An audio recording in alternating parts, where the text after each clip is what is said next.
Eleanor had always been plagued by strange, fragmented dreams of lives that she never lived.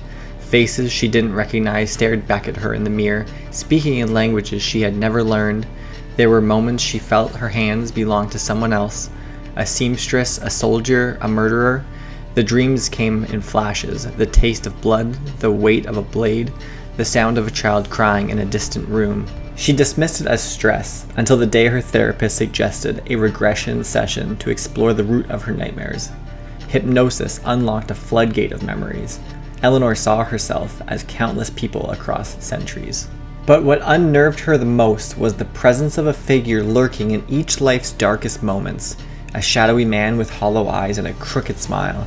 He was always there, watching, waiting, just out of reach.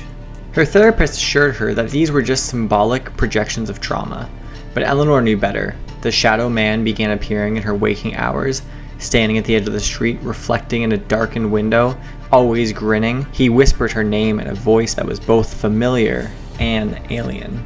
Desperate for answers, Eleanor sought out an obscure reincarnation specialist. The woman, old and frail, listened intently as Eleanor recounted her visions. Her face grew pale.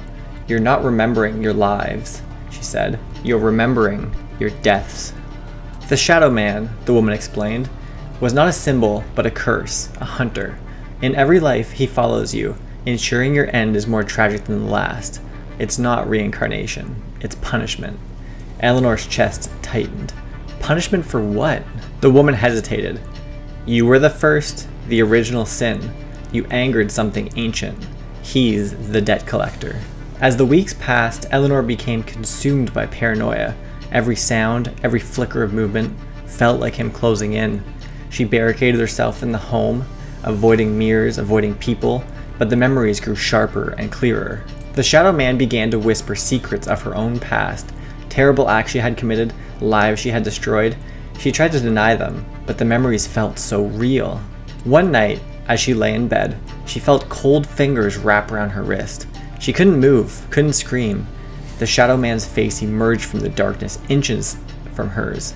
"This time," she said with a grin, "you won't be coming back." Eleanor vanished that night. Her apartment was found abandoned, the mirrors shattered, her phone left recording an empty room. But in the audio, a whisper could be heard on the loop. "The cycle begins again."